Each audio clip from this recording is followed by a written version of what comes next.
Hello everyone! So as you can see, kasama ko ngayon si Julian! Hello po! Batiin mo naman sila sa Lithuanian language. Labadiana Visiums! Yay! So, blessing na naman ng Panginoon. Nandito tayo sa Lithuania! So, specifically sa place ng Kaunas. Yes po. Okay? At ngayon, dahil nung Sunday, nag-blueberry speaking kami, so gagawa tayo ngayon ng blueberry banana muffin! Alright, sige. Ibibigay namin yung mga ingredients. Okay?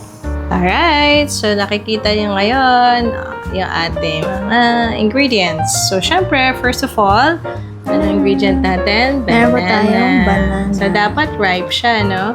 Yes. 2 large ripe banana. And of course, we have 1 cup of fresh or frozen Blueberries. And then, of course, we need 1.5 cups of all-purpose flour. yan, okay?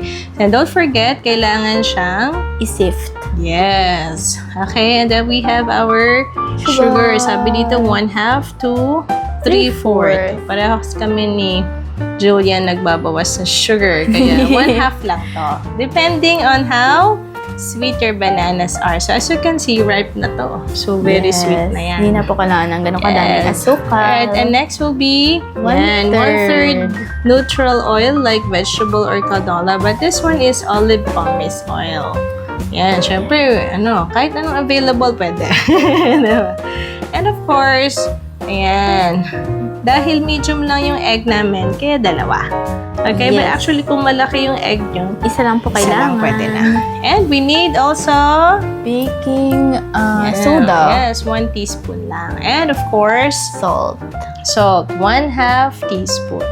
Okay, so ready na tayo with all these ingredients. Yan. So, as you can see, gagawa kami ng times 3 ng ating recipe. Okay, times 3 lang namin. Ayan. Bless you. Ano po, sa Lithuanian po, is Veikata. Yan. Isvegata. Yeah, is Veikata. Alright. So, yan yung ating, imamash natin yung ating banana. Yan po. Okay. So, ano ba yung makakuha nating vitamins and minerals sa banana na yan? Diba? Potassium po. Yes. Mainly potassium, ano? So, very actually nutritious ang banana. Sabi nga nung iba, an apple a day keeps the doctor away. Pero alam mo ba, pwede rin gawing banana. Banana.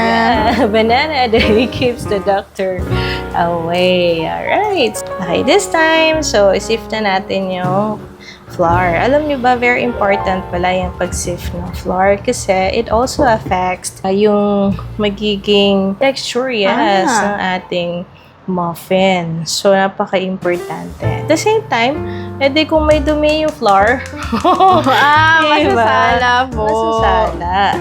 Tama naman po. So, this is 1.5 cup.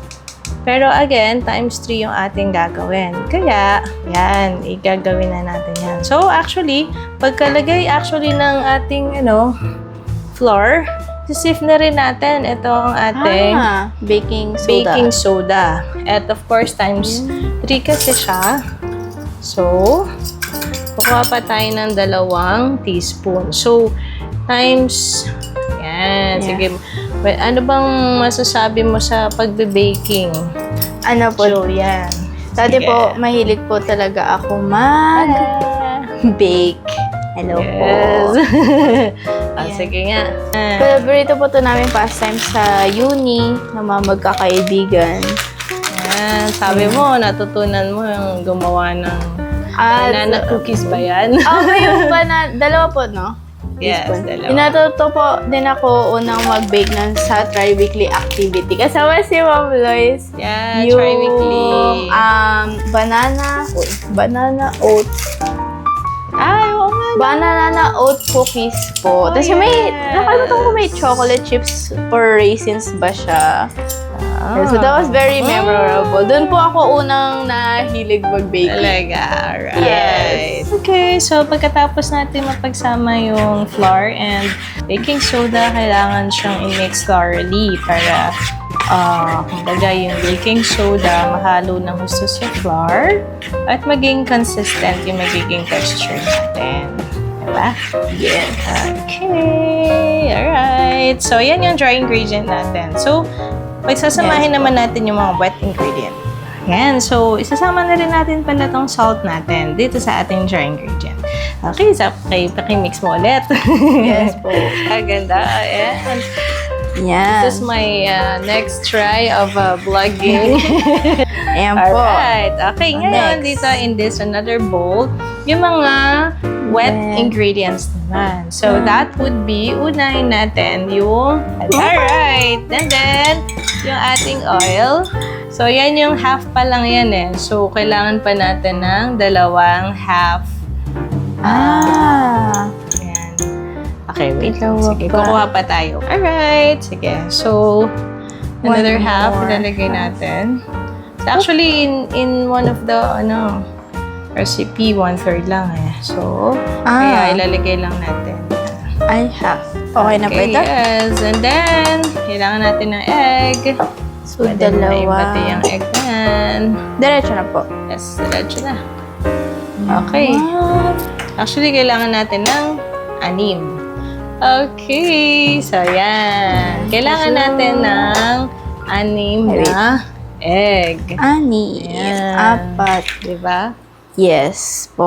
So, actually, yung egg, it will make our muffin a little bit soft, no?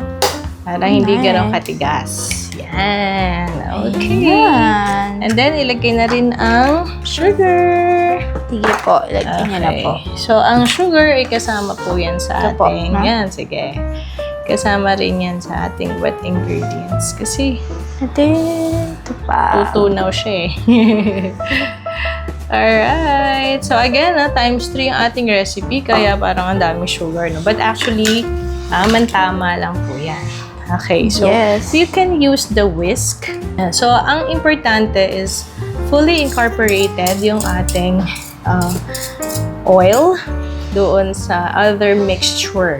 Kasi kung hindi, magiging oily yung ating muffin. Alright? Sige. So, kailangan lang i-mix-mix. Alright. Mix Konting ng patience. maigi. Ganun talaga pag nagbe-bake, di ba? Oo. Actually, baking is, kailangan love mo yan eh. Kasi, It has your patience. yeah, it takes patience. Baking is a Alright. science din Mix, po. mix, mix. Yes. So, dapat...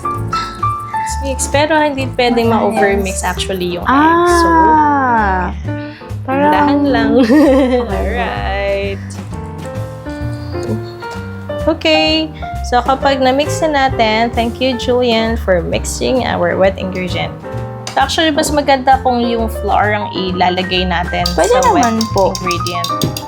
Pero, dahil mas maliit yung ating, diba? Alright. Okay. So, dahan na lang. So, mas maganda kung habang nilalagay, may halo-halo na rin nagaganap. Diba? Actually, ini-imagine ko nga yung pag naghahalo ka ng ganito, yung parang naghahalo ng semento. Diba? Actually, po-fold mo. Cut and fold. Ano naman na yung method na yun? Cut and fold. Dati rin, hindi ko din alam yan. Oh, ngayon alam ko na po Yes. sa susunod.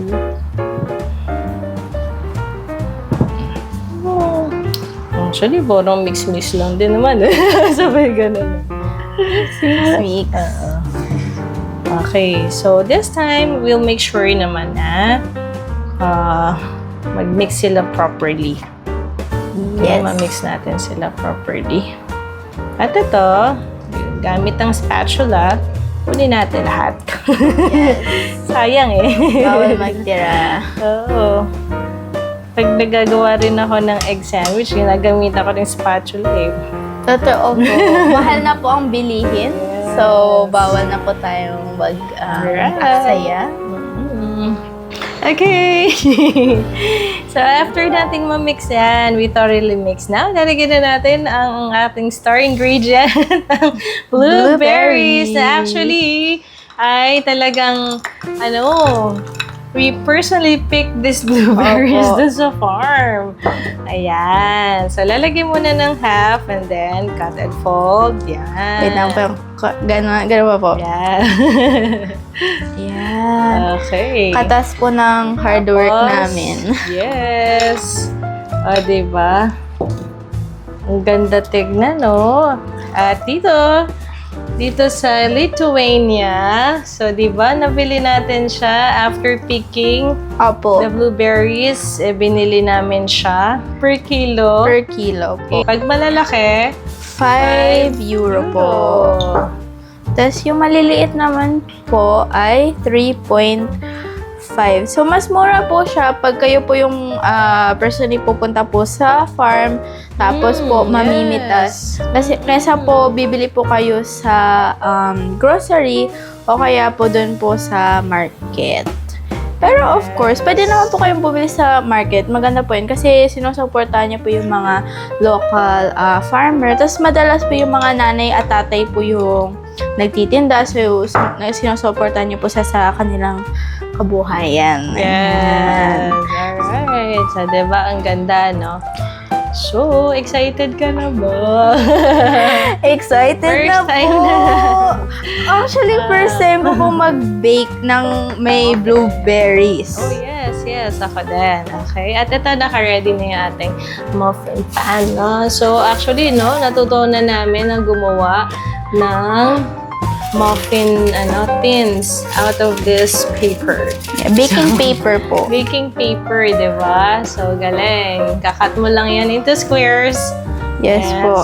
Cut mo in 4 sides. Yes. Para maging siya. Pwede mo siyang ilagay. Pwede na po Dito sa siguro muffin ito. Pans. Ayan. Alright, so ready na. Lalagay na po natin. Sige. Okay, ready na tayong ilagay ang ating batter dito. Yes. So, dito sa muffin pan. Alright, sige. So, syempre, sometimes they use, yung ice cream Scoop. scoop. Pero tayo, okay na to. Yes. Yan. Gusto mo ba yung lumalampas-lampas? Ganun. Pero actually, pwede na yan. Kasi mag-rise na to. Okay. Yan. So, hindi ganyan po. kadami, pwede na. Kaya Kailangan actually, masyadong madami madami. tayong magagawang muffin dito sa ginawa nating times 3 ng Oh, ingredients. nice. So, ibig sabihin po marami tayong baon. Yes. So, by the way, wow, what a blessing, no? Kasi magro-road trip kami Road trip. Yes. Sorry. Sige. Okay lang yan. Okay. Pupunta kami tomorrow. We will start traveling papuntang Poland ba yun? Opo. Poland. Wow, kalain mo. Blessing ng Panginoon. Amen. Makapag-travel dito sa Europe, di ba? Yes. Very nice experience. Yan. Ang ganda, oh. Kaya po, So, maganda. Ay, sorry. nalagyan ng Okay. konti. Pwede naman pong linisan siya mamaya. Okay. Sige, ikaw naman, Julian. Sige. Try natin. Diba? natin. Ang saya, Tingnan diba? natin kung maganda ba ang pagkakalagay Imagine ko. ko na pag na siya, nag-rise na siya, di ba? Opo. So, by the way, yung ating, oven, pre-heat na siya. Okay? 10 minutes, syempre, di ba? In 180 degrees Celsius na heat. So, pre-heat na. Ready na siya. I think pwede na, no? Kasi more than 10 minutes na tayo. Yeah. Okay. Wow. Ang saya. Pwede i-move natin. Ay, tama po. Masyadong mahirap. Okay. Di ba? Nakakatawa, no? So, actually, sa Philippines, pwede ka makabili ng blueberries. Ay, yung frozen po, no? Or even yung nasa lata. Pwede rin yan. Oh! Meron din ganyan. So, pero, kasi yung, syempre, mahal. Pero dito, What an opportunity. Tama po. Kasi mura lang ang blueberries dito. Kaloin mo lang. Ano naman po, baliktad naman po, yung mga mura pong prutas sa atin. Yun naman po yung mahal dito actually sa Lithuania. Okay. Yeah. Kasi imported. Imported po. Pero itong mga imported naman po sa atin, yun naman po ang mga mas mura dito sa Lithuania. Okay. Na-imagine ko yung mga binibili natin sa Starbucks. Sarap. Masarap ba po? Sarap. Uy, kasado ako tuloy. Tinikman ko lang. Okay, so ilalagay na Nalagay sa po ating sa oven. oven. Alright. Wait, medyo. So, by the way, last time ng ating unang vlog, nasa kitchen tayo ni Eunice. Ngayon, nasa kitchen tayo ni Ate Fina. Ayun, I can Julian's feel kitchen. Wow. I can feel the heat, so tayo po ay magmimitan. Safety first. Yes. Lagyan natin siya sa Okay. loob. Ayan. Yeah, ilang So, minutes po tayo? naghihintay lang tayo. Actually, the baking time is 25 to 30 minutes. Ooh. So, babalik kami pag naluto na. Okay. Alright. Okay, so titignan na natin ang ating blueberry. After 30 minutes ba? 25. 25. Sige. Actually, tutusukin muna natin. At kung it comes out clean, ibig sabihin, parang pwede na siya. Pwede na po? Oo. Tingnan mo nga kung may wet pa siya. Parang wala na po. Ang ganda, di ba? Okay, so I think ready na. Okay, wow. Punin na natin ang ating blueberry. Wow! Ang ganda! Ang ganda niya. Yay! Wala po. So, of So, natin na course, siya. kung Picturean natin natin siya. So, as you can see, no?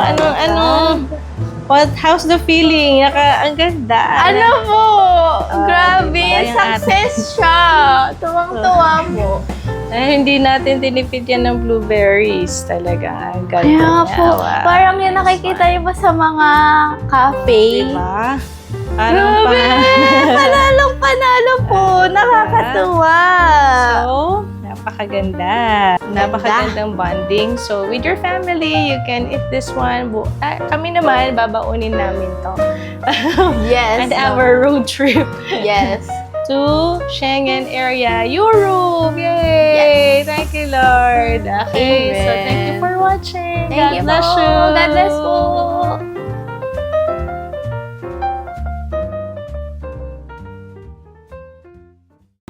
Hello. Recording na through USB.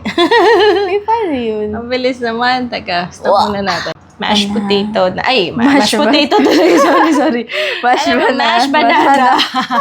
Minsan talaga ganyan ako. No? Ano ba yan? Alright. So, tapos na yung Ito na po. muffin. Oops. Naku. Muntik na! Nagano na siya.